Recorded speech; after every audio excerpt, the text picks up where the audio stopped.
Hello and welcome to The Price of Football, the show that looks at the money behind the beautiful game with me, Kevin Day, and Liverpool University's Kieran Maguire. And any Chelsea fans listening, I'm not saying our new Patreon service is good, but if enough of you sign up today, producer Guy can see to it that you actually beat West Brom 4-0 on Saturday. Now, Guy said I had to big up the Patreon thing, Kieran. Do you think I may have gone over the top a little bit there? No, I think that's pitched about right. Good, yeah, it's brilliant. I'm really growing. It's growing on me. The rest of you, don't worry. The Price of Football will always be free to air, which means you can all enjoy some very interesting questions today. There's some very interesting questions today. It took me about 2.5 hours writing the script yesterday. I see. If I was less professional, I'd just bring the laptop out and read off that. But all our customers deserve more than that. Kieran. Our first question comes from Kieran.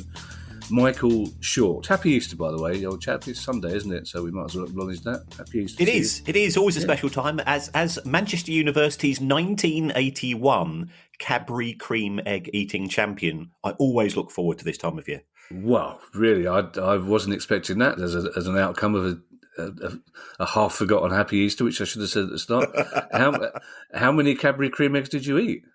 We had to eat a dozen in as quickly as possible, and I won. I'd been practicing. Of course you had. Of course you had. But yeah, the trouble was it was sort of done. It was sort of done mid-afternoon, and in the evening I went along to see the Angelic Upstarts play at a gig, and that was not a good combination. I can imagine. That was I remember reading about that in NME the night the lead singer of the Angelic Upstarts got covered in chocolatey, creamy. Yeah. Our first question. Apologies for keeping Michael Short waiting because he's asked our first question. Michael says we saw the big three authorities of English football: the FA, the Premier League, and the EFL, in front of government questioning recently, even and you, Kieran. But Michael wants to know, what does the Independent Football Ombudsman actually do in the world of football regulation in England? And do they operate only outside the jurisdiction of those three authorities?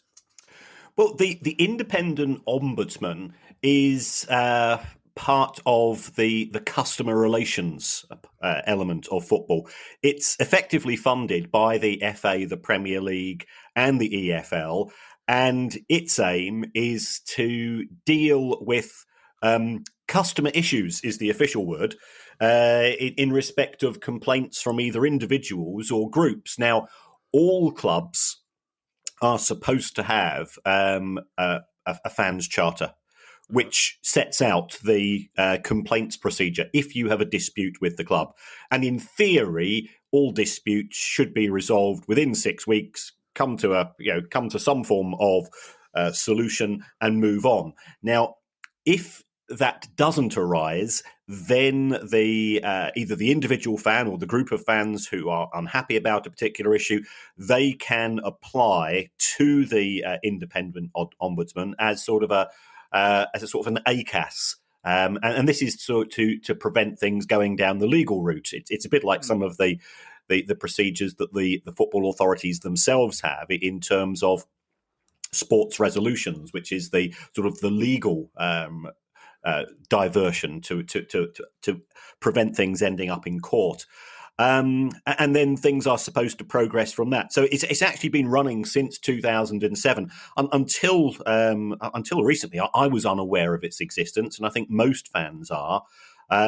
It's sort of got three people who are the main committee, and then it takes advice from around about a dozen other people with professional backgrounds ranging from lawyers to referees. Yeah, the only time I'd ever heard of this, Kieran, and you and I are both intelligent people and we're immersed in the world of football. And if you and I hadn't heard of this, I think it was a story we had about Gillingham a few weeks ago on the pod. It was the first time I'd heard there was an independent ombudsperson, as it probably should be these days. But that means that I'm guessing a lot of football fans don't know the ombudsman exists. So therefore it's up to the club, I presume legally, to tell people that there is this next level of recourse, of challenge. And I'm guessing some clubs don't do that. It could be. I mean, you would hope that as part of the charter that clubs are supposed to have, that this would be explicit in the communication when a complaint comes in. I mean, to give credit to most clubs, when there are genuine complaints, they do go through due process, and no, ultimately, football clubs do have a business element to them, and it does no business any favours to be upsetting fans or customers, or however you want to refer to them. So it's in the club's interest to resolve these things to everybody's satisfaction. Point scoring against fans isn't going to help. I mean, it has to be said, though, that some fans probably don't help themselves with the pettiness of the reasons for their complaints. That's true. Yeah, let's stick to fans rather than customers. And that's my view too. Yeah. Yep. To be fair, the only way to bring it to the attention of most fans would be to put it at eye level in the gents' toilet, to be perfectly honest. But Nigel Phillips has raised an issue that has, I think, slightly concerned football fans since Americans started investing in our game. And I'm actually surprised this hasn't occurred before on the pod, because it's a good question. And Nigel says, with the latest investment coming into Burnley, this means 7 Premier League clubs now have US owners. So Nigel says, can you see the day when clubs vote with some sort of national interest, especially around the closed shop, no relegation model with which US sports owners are so familiar? Voting in the Premier League is carried out on a 14-6 basis, as we regularly say. So there's still some way to go, but is something like this possible? My mate Gaz thinks it's inevitable, but he has been saying that since 1993. The Americans have taken over. They'll take over, Kev. One day, there'll be no relegation. The Americans will take over. But that could happen. I mean, with that straightforward 14-6 thing, there's no reason to think that couldn't happen, is it? Well, there is an existing agreement with the EFL with regards to issues of promotion and relegation. So that would have to be dealt with as well. So the Premier League could not make unilateral decisions. And also, we do have the Football Association with its golden share, i.e. a power of veto. If it thinks that decisions are made in the Premier League that are not in the interests of the game. Now, when we go back to Project Big Picture, one of the areas that seemed to be in it, that the brains behind Project Big Picture were very keen to give a gift of around about £100 million to the Football Association, and I think that came in conjunction with the Football Association giving up its power of veto. Read into that what you may. Going back to sort of Nigel's main concern in terms of the growth of US owners, the reason why they are so keen to come into the game is they still see the Premier League as being relatively cheap. If you want to buy an NFL or an NBA franchise, you're talking $2 to $2.5 billion now. So we're talking there. You could buy Liverpool for less than that, right. And you'd only get sort of a bog standard franchise. If you want to buy an MLS club, the US Soccer League. What they do is they ask for an expansion fee. So at present, I think there's 32 clubs. If you want to take that up to 33 or 34, then you've got to go and pay effectively an entry fee to bring football to that particular city. And the going rate for those is now around about $350 million. Now, that's less than that's more than ALK paid to acquire Burnley. Right. Who were already in the Premier League and already had a fan base and already had the all the benefits. So US owners do think that there are bargains to be had in English football. The downside, as they see it, is they've got no concept of relegation as such. It's not part of the culture over there. And as we know, the relegation scrap is just as exciting. In fact, this season, potentially more exciting than who's going to win the Premier League. Manchester City are going to win it. Clearly, Liverpool won it last season by a canter, and so on. So now, very much the focus is on relegation, and that does have an impact upon the crowds and interest, and it helps to generate interest for TV audiences and things of that nature. So I think there is the potential for more US ownership in the Premier League. There's no doubt about that, and I'm aware of some sharks circling some clubs as we speak. I'd rather not go into the clubs involved. But even if it does get to that position of 14-6, if the Premier League votes for it, this is where we hope that the EFL, and I'm sure that they will say, well, hold on, we've got an existing agreement. That could involve a bit of a legal battle, but the Football Association, which ultimately is supposed to stand up for the best interests of English football, should then use its veto powers. Yeah, two things, guys. I think how exciting you find the relegation battle depends on how close you are to it, essentially. It's true. I'm finding it mildly exciting. I should think you're finding it less exciting. And Newcastle and Fulham fans are not finding it exciting in any way, shape or form. But if I hear what you say about this FA Golden Share thing, and I hear what you say about them acting in the interests of English football, and I raise my eyebrows slightly when you say it, but if, as we've been talking quite a lot recently about so-called top six clubs, not just in England, but in Europe, to be fair, but so-called top six clubs, greedy six clubs, whatever we call them, finding ways to make sure they qualify for the Champions League, no matter where they finish in the league. It's not beyond the realms of possibility for them to suddenly go, hang on a second, if there's enough of us owning clubs in the Premier League, we can look at getting rid of this pesky relegation thing, can't we?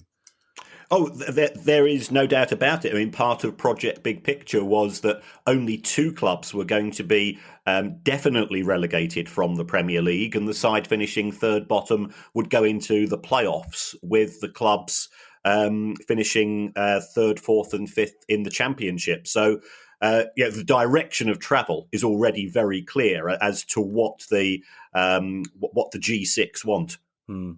Now, our next question comes from Martin Ward. And I have to say, Kieran, I like the sound of Martin Ward. He sounds like a cheery, optimistic sort of chap. He sounds like the sort of chap, when this is all over, we will add to the list of people that we're going to have pints with in various parts of the country. And currently it's about 2,700. Martin says, it's amazing, and I'm quoting here, it's amazing how easy it is to get sucked into the nerdy details of football finance. I'm going to disagree with you there, Martin. I was about to say, I can think of one person that's not convinced by that. I gave some thought to the matter when I was writing my notes, and I'm going to disagree with you there, Martin. Let's get that out of the way before we have our pints. But I realised, says Martin, that I was actually interested to find out last week that many football clubs are not required to have audits of their accounts. And I realised, Martin, that I was actually interested to find out last week we'd asked that audit question before, it turns out. And still, still producer guy gets 5-star reviews. And now, says Martin, I wondered whether the ownership model makes a difference. My own club, Chesterfield, are now owned by Chesterfield FC Community Trust and have loans from local authorities. Can I assume, as they are a registered charity, that an audit will be required by the Charity Commission at least, or will that only apply to the charitable aspects? Now, it's an interesting question, but also because Chesterfield are a club that you say have always done things well when it comes to presenting accounts, haven't you? Yeah, their accounts are the most detailed of any that I've seen, and hats off to Chesterfield for that. And I hope that the move towards a charitable ownership model continues that particular form of disclosure. In respect of a charity, if total revenues are more than £1 million, then it must have an audit. Now that compares to a limited company where your turnover has to be £10.8 million. So yes, Chesterfield will have to have an audit.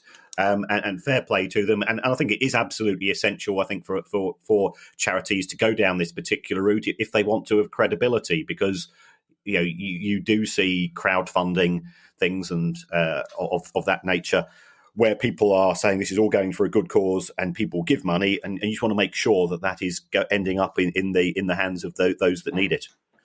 But that's quite an interesting detail as well from Martin. The audit on a charity, on Chesterfield, will it only apply to the charitable aspects, or is it impossible to separate those from the business and football aspects? I think it will be more costly to try to separate the things out than the cost of the audit. So therefore, it would make sense just to have the whole thing audited. And as we said last week, the advantage of being an audit is that you're less likely to be investigated by HMRC, and you're likely to have a better credit rating. So it could be that you throw this into the mix as well, and the benefits of the audit actually outweigh the additional costs. Yes, thank you for that question, Martin, and I look forward to that pint we just invited ourselves to. Just let us know the pub and the time, we'll be there. Just water for Kieran. I don't know why Kieran leaves the house, to be honest. Meal Palmer. I hope I pronounced that correctly, Meal, and I apologise if not. A lot is made about Barcelona's high wage bill causing financial problems, but La Liga have a salary cap. How are both possible? They're also on top of the rich list, bringing in €900 million plus each year, and have spent around €70 million net in transfers each year. So with all this, how are they still scrimping and saving pre-COVID? Very good points, Wheels. I've never made that connection between the wage bill and the salary cap for Barcelona before. But then, Kieran, that could be because according to a review in the Australian Financial Times, I'm just a stooge. So what do I know? What do I know? I'm just a stooge, and only a stand-up comedian could complain about a review that was in a list of 10 best global podcasts. Yeah, I was thinking that. You sent me that, and he said, we're in this list of 10 best global podcasts. Oh, that's great news. Oh, stooge, I mean, right, okay, fine. Right. And now, Ali, the last thing I heard Ali say was, don't mention that. They don't mean stooge like that. 14 friends I've got in Australia who all sent me copies of that, saying, be a stooge. I think it was meant in the way that you ask the everyman questions, and it's your particular skill at being able to do that which sets the podcast apart. Yes, I didn't like that bit where it said hopefully deliberately stupid questions. That's the other bit I took exception to. I did lots of, okay, let's get Guy to produce the pod then. Why don't they marry Guy if they love the pod so much? but anyway, that is a good, because I generally have never made that connection between La Liga having a salary cap. So how are Barcelona paying so much money in wages? Well, the way that it operates is La Liga set each club a budget, and that budget is based on the club's estimated revenues for the following season. So under normal circumstances, you've got Barcelona earning huge sums of money. The kit deals, the stadium tours, the fact that they've got a huge stadium itself, the broadcasting rights from Champions League, all the commercial partners. And effectively, they say, well, at the start of the season, this is how much money we anticipate generating in terms of revenue. And then La Liga say, well, on that basis, if you're going to bring in, let's say, €900 million this year, your wage bill is going to be set at 750. So that's the way that it operates. And when Barcelona did that this season, La Liga says, well, you've got to go and cut your wages. And under normal circumstances, what Barcelona would be forced to do is to sell players. But the trouble is, it's a really sticky market at present. And there's an outstanding issue in that you might have existing long-term contracts. So what do you do if you've got a player such as Real Madrid have in the shape of Gareth Bale, who's on allegedly $600,000 a week? Wow. And they say, look, Gareth, we need to get our wage budget down. Would you mind leaving? And he says, well, I've signed a contract. I don't want to do that. There's nothing that the club can do.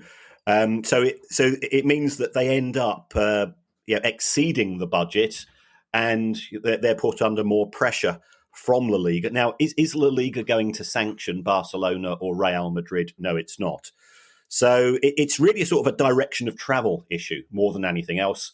This is what we think you should be trying to do, and if you don't, we'll be upset a bit, but we probably won't do anything. Would they do anything to smaller clubs who breach their regulations, or is this literally these are the two most powerful clubs almost in the world, let alone in La Liga. So we're not going near them with a barge pole. I think they will be cautious as to what they would do to other clubs. Otherwise, there would be accusations made.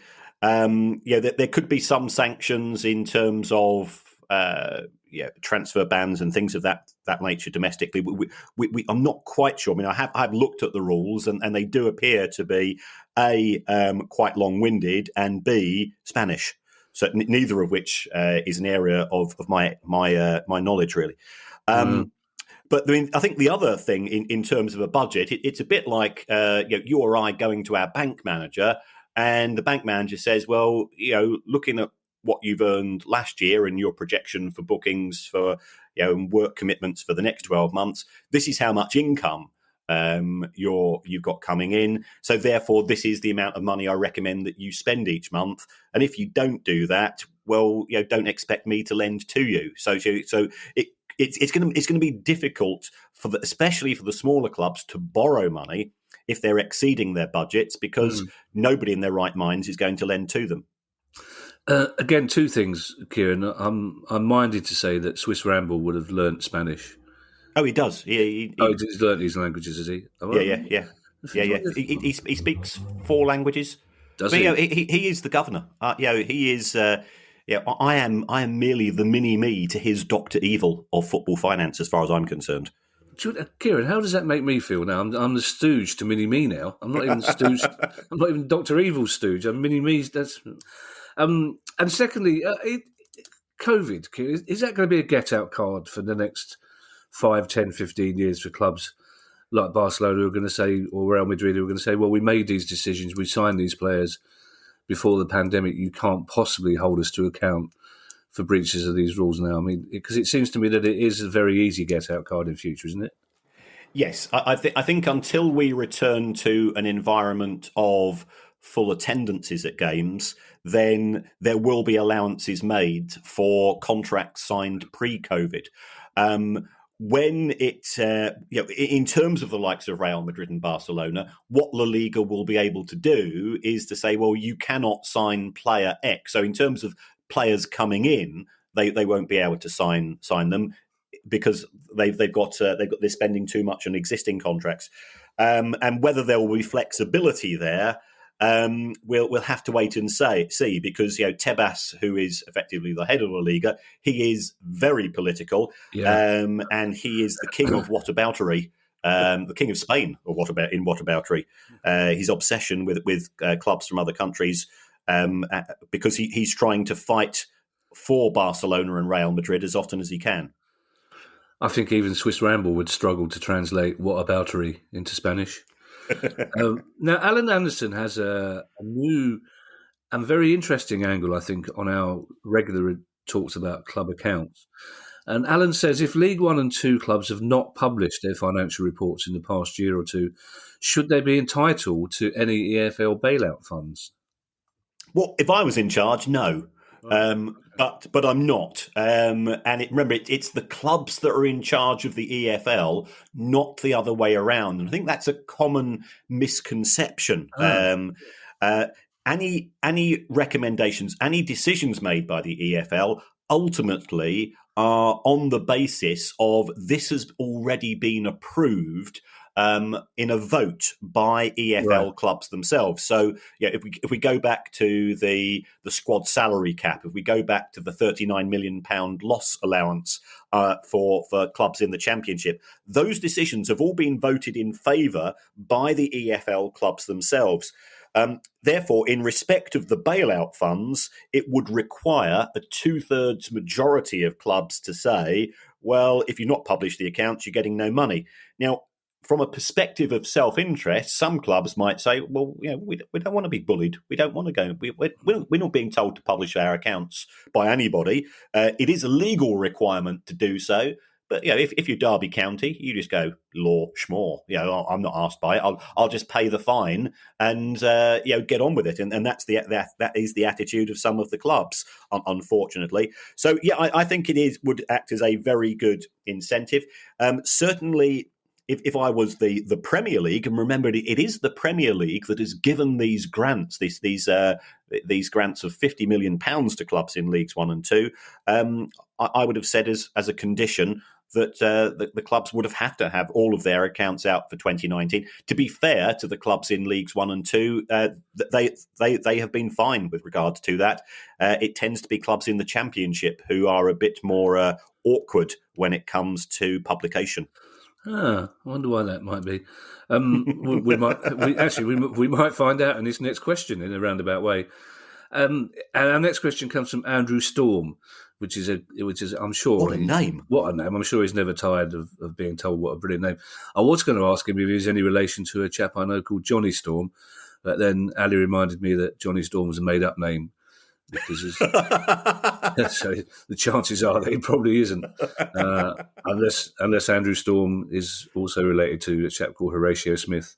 And let's face it, who wouldn't choose Johnny Storm over Horatio Smith? He doesn't like football. He won't be listening to this.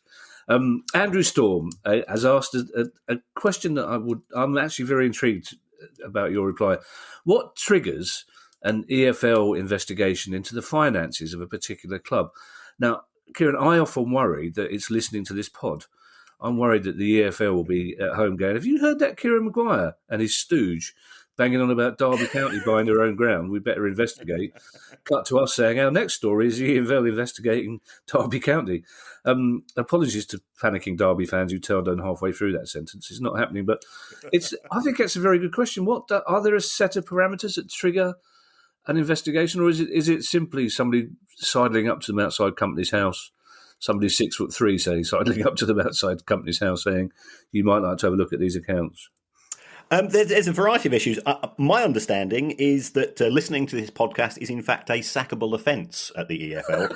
So I don't think it's likely to get... During work hours, you mean, or any time? Oh, any time. I think they have to wear a tag.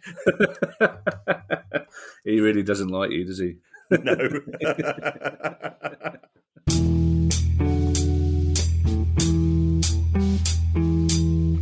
This episode of The Price of Football is brought to you by Manscaped, the global leaders in men's below-the-waist grooming.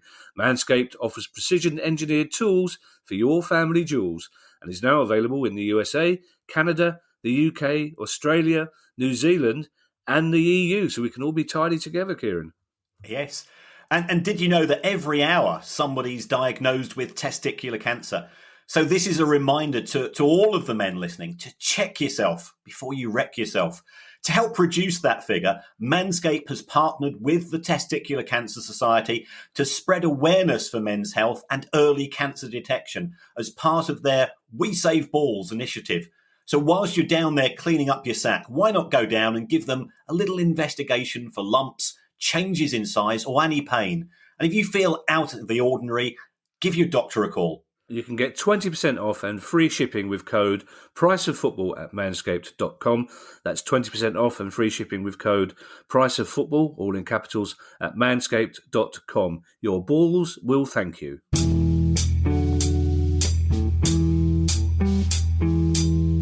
That's a very British. That's a really British thing, that isn't it? Two men laughing about the fact another man doesn't like one of them.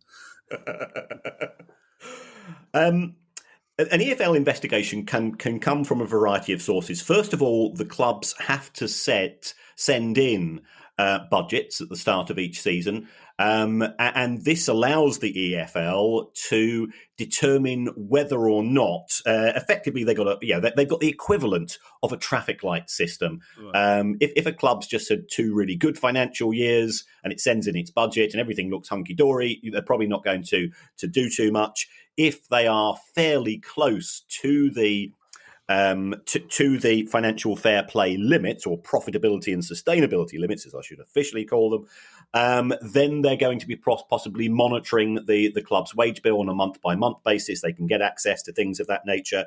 Clearly, they'll be looking at the accounts as well, and occasionally they might get interested parties writing to them about unusual amortization policies used by some clubs in the Championship with regards to how they deal with players. And then, even more intriguingly, they say, at the charge in respect of the amortisation investigation. Oh, we ignored the letter 4 years ago because it came from a troublemaker. Oh, Indeed. oh, that's interesting. Yeah. So how does that work? It's like, dear EFL, my friend the Baroness has told me, signed an interested party. That's Yes. So that, Yeah. I find that interesting. Go on, mate. I did write to them about this about 3 or 4 years ago, and then apparently I was deemed to. They said, "Oh no, he's a troublemaker. Just threw it in the bin." Wow, that's a worrying sign, isn't it? The second most powerful financial football accountant in the world, and you're deemed a troublemaker. That's. I don't think they would do that now. But then you wouldn't grass people up now, Kieran, would you? You've grown up since then. I'm very interested by that because I thought there'd be you'd be outlining a specific set of criteria whereby, well, I suppose, but for it to be as random as a letter, as well as all these, and I'm also intrigued by this idea of a budget, and it relates back to the La Liga salary cap thing because are they taking it on trust? If each EFL club sends in a projected budget, are any of these budgets then randomly checked at any stage to see whether or not they stuck to those budgets? Because if not, then it's very easy for a club to go, well, we're going to be spending 300 million quid this season. How much do we get out of it, basically? Yeah, because I mean, you've got to give the EFLs credit. Joking aside, in terms of my relationship, which doesn't exist, so there's nothing to joke about. Then they will have seen the wage cost for the previous season. They will see the budget now. They'll ask common sense questions. So, does this budget look realistic, given that we've seen what's happened in terms of contract extensions and transfers in over the course of the season? They're not mugs. They are. There's a lot of smart people there. And therefore, they will be monitoring during the course of the season as well, because based on the budgets, you will forecast your cash at any one point in time. Now, there's nothing to stop the EFL saying, well, okay, according to your budget, your overdraft should be £22 million by the end of March. Could we take a quick look? And if it's 60 million, they say, well, you must have spent more money than you budgeted for, because there is the potential. Although I think it would be a nightmare to actually implement, to put through sanctions in the season in which the offence is taking place. The big fear historically, or the big issue historically in respect of breaches of financial fair play, is that clubs do naughty things, get promoted to the Premier League. The EFL says, well, look, you've breached the rules. And the clubs turn around and say, well, we're in the Premier League now. And they just start flicking Vs at the EFL and say, it's tough luck. We've been promoted and we're now enjoying, because the Premier League and the EFL are independent organisations. So the only thing that the Premier League have agreed to do is to try to enforce fines, which have been set by the EFL, but they would not agree to any form of points deduction. Yeah, I should point out for slightly baffled new listeners, which, as I say that, I realise is a tautology. I should point out for slightly baffled people that the chair of the EFL and Kieran do not get on. Not in a kind of Midsummer Murders way, where at the start you think, oh, these two don't get on, but I bet by the end of it they're really good mates and a great detective pair. Just don't get on, do you, Kieran, basically? Because I think he thinks, we know he thinks you're a troublemaker who's trying to draw the attention of clubs' misdemeanours to people, as you should. James Beadle is a long-suffering Bury fan with a non-Bury question. And it relates to a subject we've already been talking about, which shows that Guy is paying some attention this week. Hypothetically speaking, says James, what would happen if a Premier League top six club got relegated to the Championship?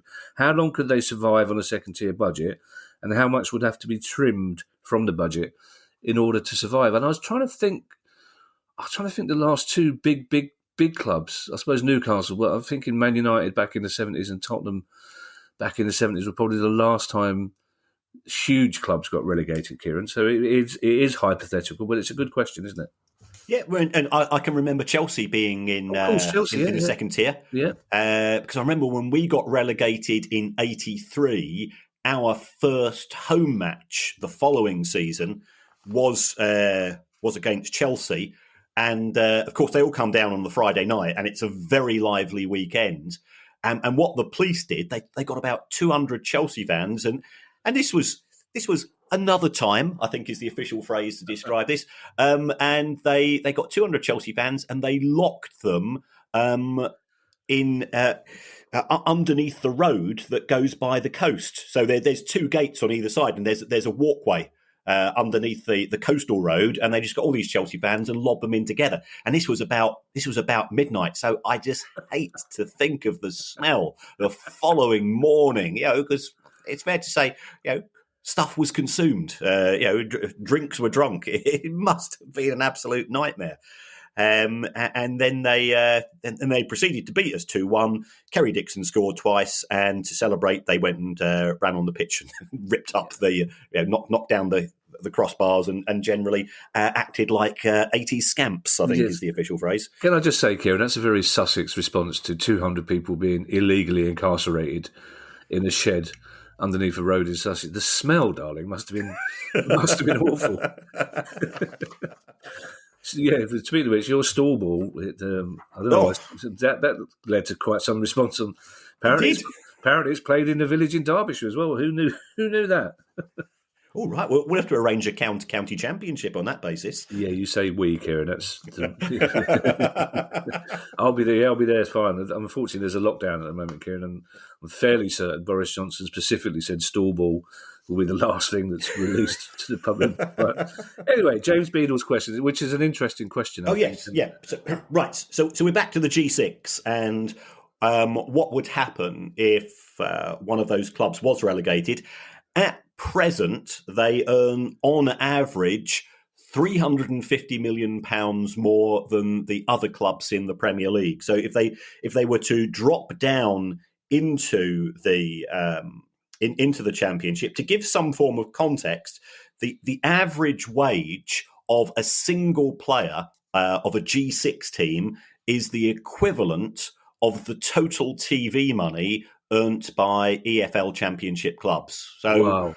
It would be carnage, utter carnage. I mean, presumably most of the higher paid players would leave because they want to pay at the top tier.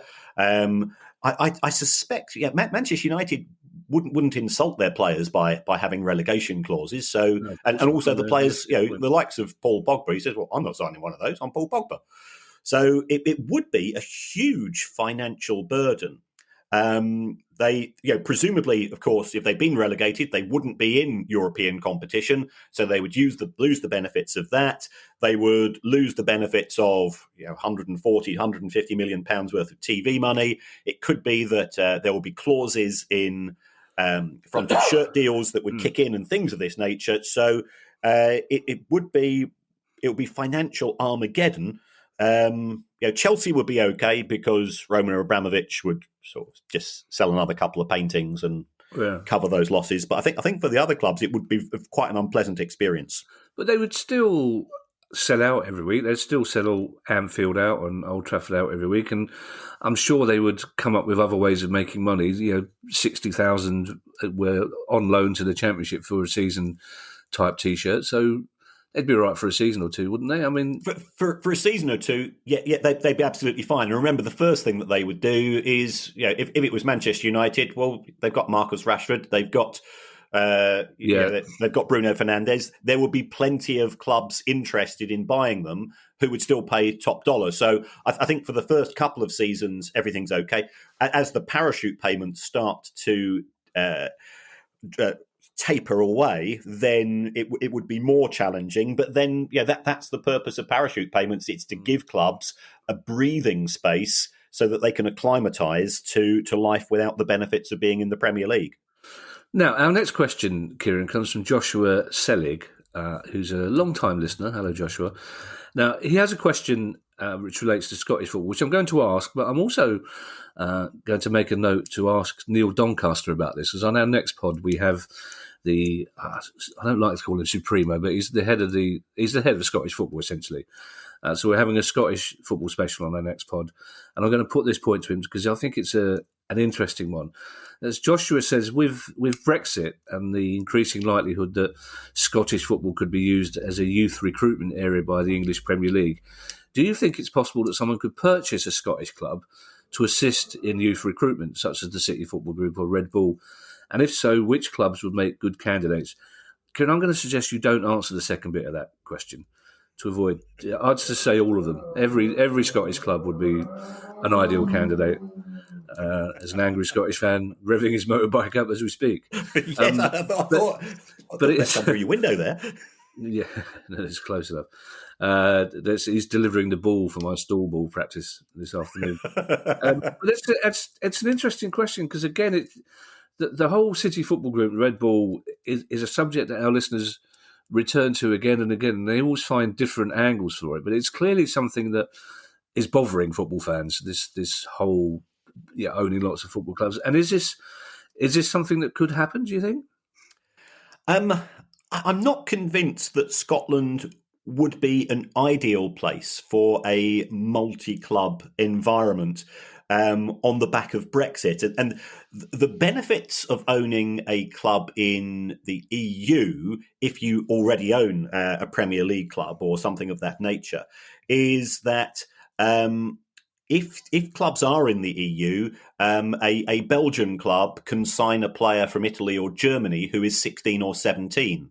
There's a special dispensation for EU clubs from FIFA. Now, under normal considerations, you cannot sign a player from another country if he is under the age of 18, which means that it restricts the bigger clubs who want to, they're very good at spotting talent. They want to get that talent to the host club potentially as early as possible. And this now acts as a bit of an anchor from that. So therefore, if you've got a feeder club in Belgium or France, the logical thing is you spot somebody really talented in Italy at 14 or 15, and you move him to the Belgian or French club at 16, and you can keep him there for a couple of years, turns 18, and he can now go to the mothership in the Premier League. So that's the benefit there. At present, and I'm not getting involved here in Scottish independence issues. At present, Scotland is part of the UK, and therefore it is outside of the European Union. Now, of course, that may change at some point in the future, but we're not privy to that or particularly connected to it. So the under 18s benefit doesn't exist. And then if you were looking, and I will not name names for the reasons which you very sensibly brought into consideration. But if I was if I was a leading Premier League club, I would not want to own. And this would potentially result in World War III anyway. I would not want to own one of those Scottish clubs that was regularly competing in Europe because Manchester United drawing Celtic, if Manchester United owned Celtic, would cause issues in terms of the integrity of the competition and things of that nature. And we saw that with RB Leipzig and the other. Was one of the other clubs owned who said that the RB has nothing to do with Red Bull at the time. So I think we would have to be looking potentially at those clubs in the Scottish Premiership who are less likely to be competing in Europe. And I have written on my notes, but what about the cold? So if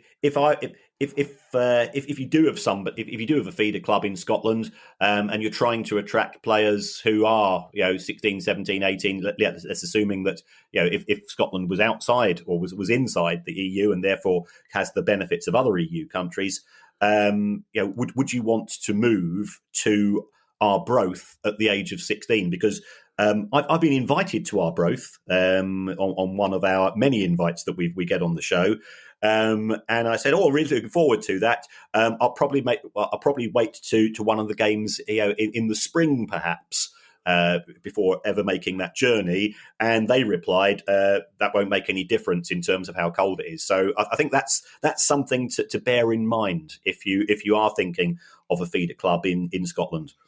So you were doing really quite well, Kieran, until you upset every Celtic fan in the world by implying that they're a small club that Man United could buy, and now you've dismissed the whole of Scotland as cold. You're the one who's going to get the tweets, Kieran. All I'm saying. And my wife's from Edinburgh, remember?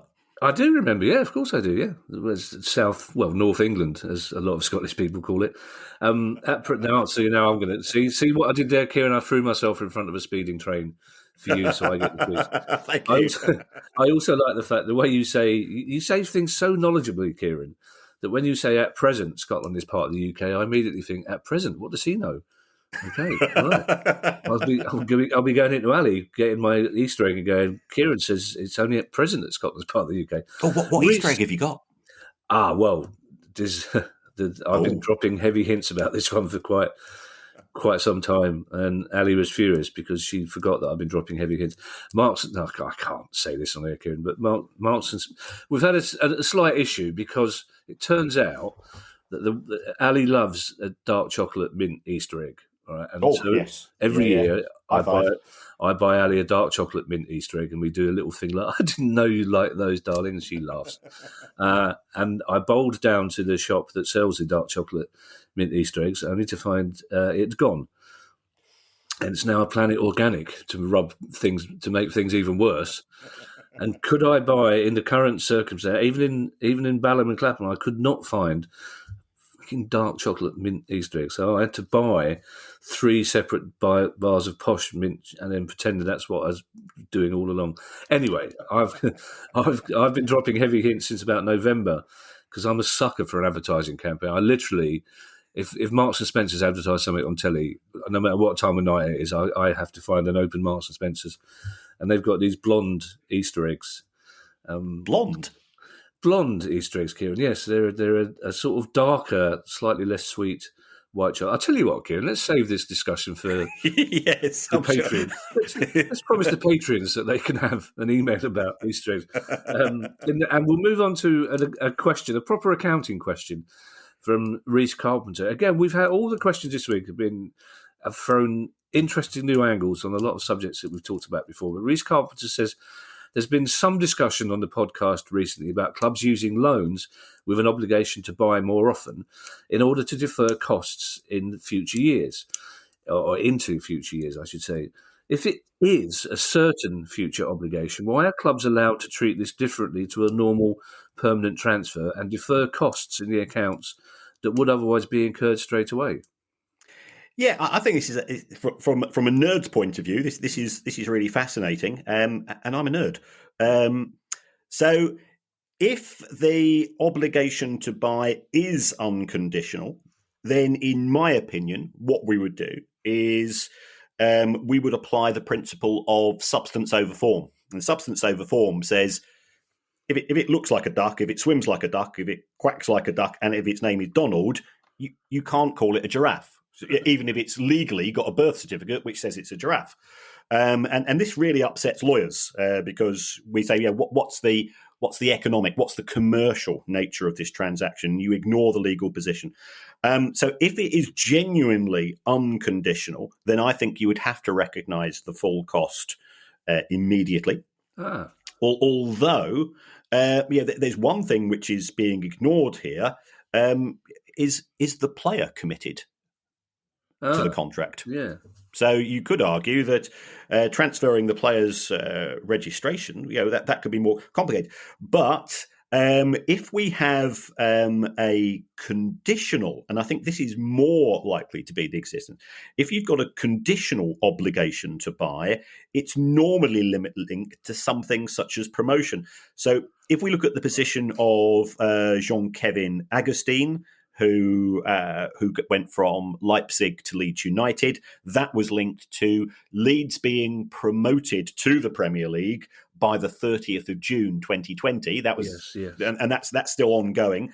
But certainly, I think in terms of Brighton loans Anthony Knockaert to Fulham. last season, and I think that was an obligation if Fulham were promoted. So he was promoted, then the manager decided he didn't want him, so they loaned him out to somebody else. So things can get quite messy in respect of those contracts. But in going back to Reese's original point, I think you'd have to recognise the full cost, because it's just to me, you're committed to paying the player for 4 years, regardless. Interesting. Well done, Reese. On a similar-ish note, Michael Hartley has a question about transfers with an option to buy back. Who, says Michael, does this benefit more, the selling or the buying club? And why not do a long-term loan with an option to buy rather than the transfer buyback option? Well, in terms of the buyback, I think it best suits the selling club, especially if there is a special fee built into it, which benefits. So let's say that Brighton sold Chelsea sold Tarek Lamptey to Brighton for £3 million last season. Yeah. If they have a buyback clause to get him for £20 million for the next 2 seasons, and his market value is 45, you can clearly see that there's a benefit there to Chelsea.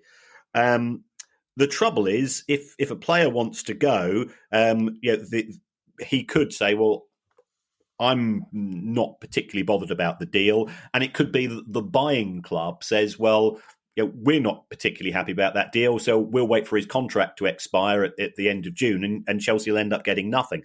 So there's got to be benefits to all parties here. In terms of a long-term loan, who is the beneficiary? It really depends on what the alternatives are.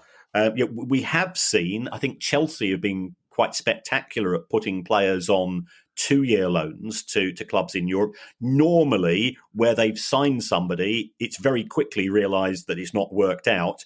They can't sell the player because he's on crazy money, so that they just park him for a couple of years elsewhere and forget about him. So again, it tends to be the selling club that's the beneficiary here.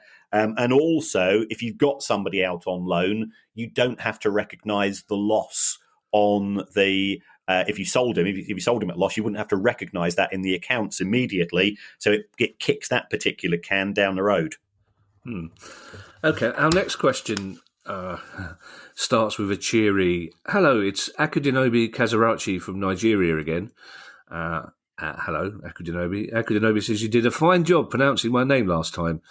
I did ask producer Guy if he'd listen back and double check the pronunciation, but he was too busy fanning himself with a wodge of 5-star reviews.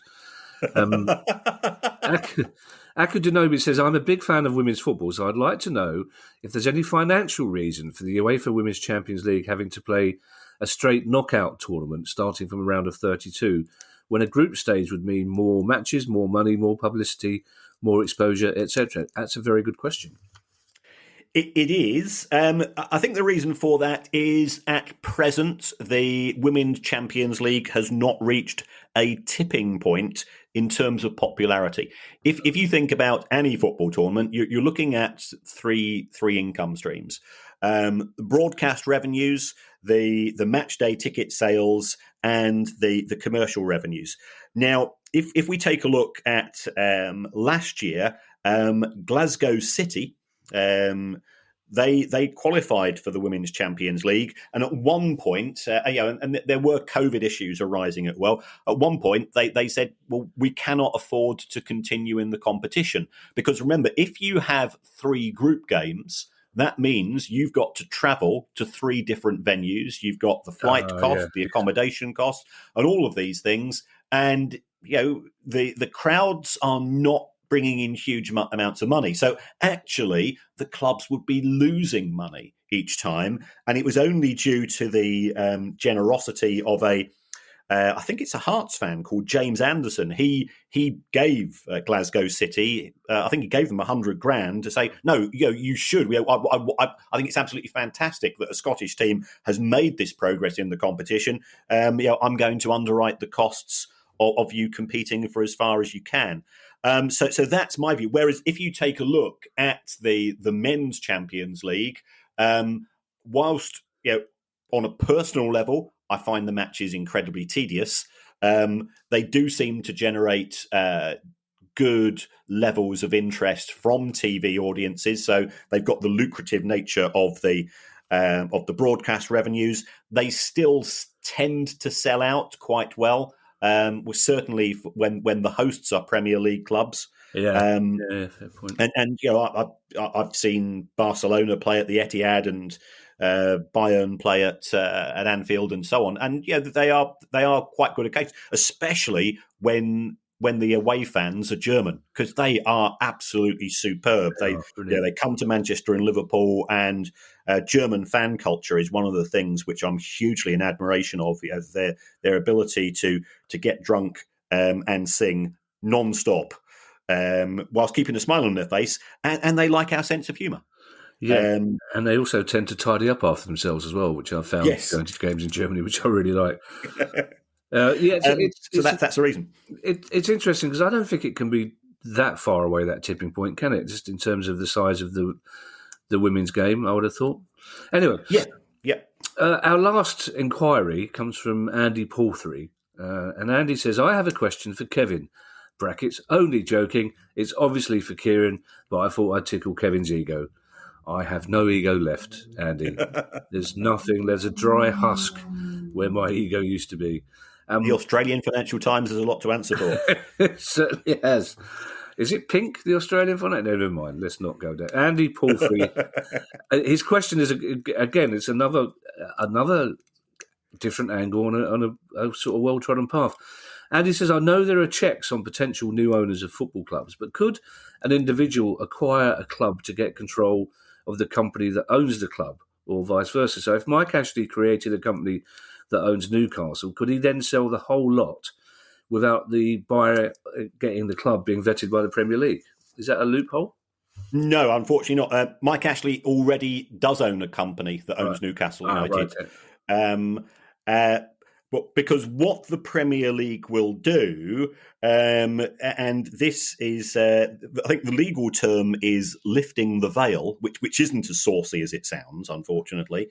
That takes me back to one night. No, we won't go. No, really, it's not. What you do is you say, well, who is the ultimate beneficiary? Who is the ultimate owner? So Newcastle, as a football club, they are owned by Newcastle United Limited, and then we go through a series of companies. But ultimately, we are looking at a company called MASH Holdings Limited, which is stands for Mike Ashley's Special Holdings. And he owns hundreds and hundreds of companies, including a lot of the likes of Evans Cycles and the Fraser Group, and this and that and the other, and Sports Direct.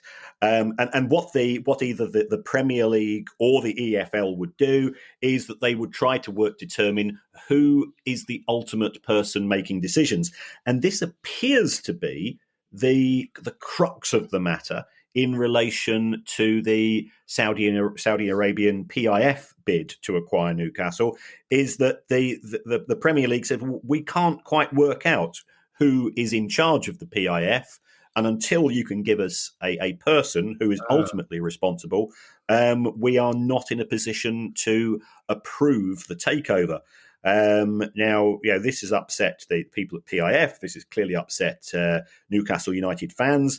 This has clearly upset Mike Ashley because he'd agreed a deal, and that's why he's got Nick DeMarco to act on his behalf to try to. I think there's now a case between the Premier League and Mike Ashley on dealing with this particular issue. Well, that's interesting. We'll keep an eye on that one. Very good. Before we go, thank you to everyone who has recently become a patron of our site via Patreon, including Nick Dunn, Steve Smith, Robert Keane, Alexander Saremba, and Ian F. We do appreciate that very much. And if you'd like to make a small monthly contribution, go to patreon.com/Price of Football. We'll be back on Thursday with that Scottish football special. If you have any questions for our special guest, Neil Doncaster, head of the SPFL, or if you have any questions you'd like answered on the pod, then email us on questions@priceoffootball.com, and I shall hand you over to Mr. Kieran Maguire for his customary farewell. Well, have a great Easter, folks. And if you do like the show, please follow us on Apple Podcasts or Spotify. And if you could give us a 5-star review, just say it's all down to producer guy. Me and Kevin, we've got no egos left. So we know who's in charge of this show. Other than that, look after yourselves. Yeah, I'm expecting a good review in Stooge Monthly next week. Bye, everybody. Bye. The price of football.